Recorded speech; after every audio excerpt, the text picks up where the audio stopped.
So please do not forget to join our CSE final coaching po. Napakagagaling ng mga coaches natin. Okay.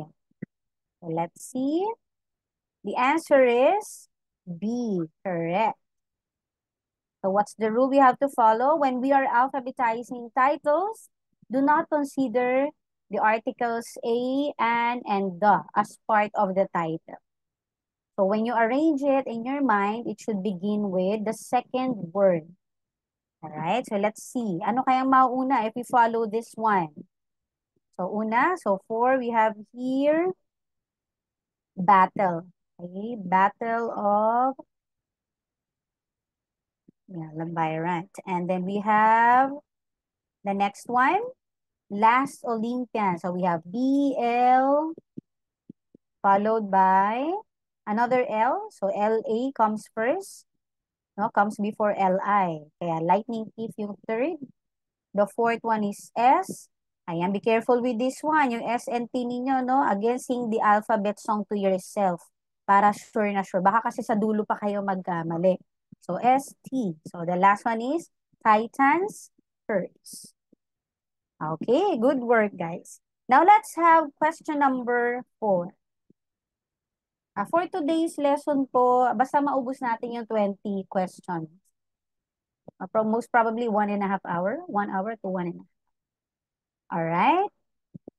Okay, try this one. Try this one po. Okay, some answered C, the others answered D. So which is which? So C and D only has two different arrangement. 3, 1, 1. Which one is the correct answer? Okay, so let's take a look. The correct answer po is D.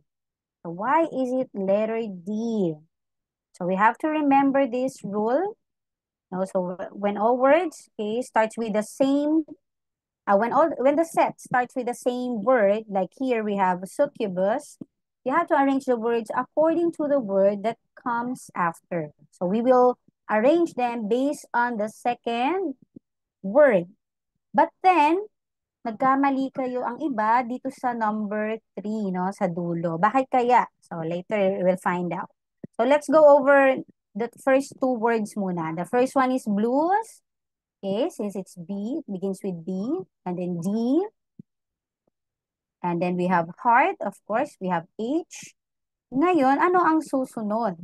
Okay, so remember, dito sa number 3, we have the preposition on. Ano po? We have the preposition on. Hindi po siya kasama whenever we are arranging these kinds of sets of words. Okay? Hindi kasama ang mga preposition. Ano bang mga halimbawa ng preposition? Can you give me examples of prepositions po?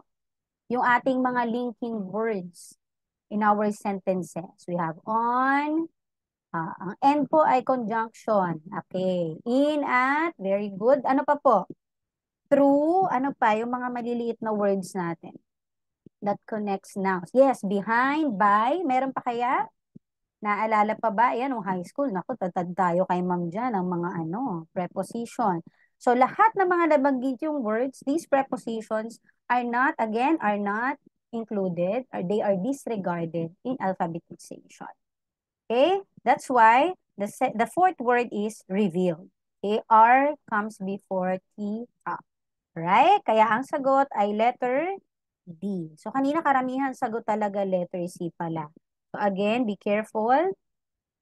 Huwag isasama ang ating prepositions. Okay?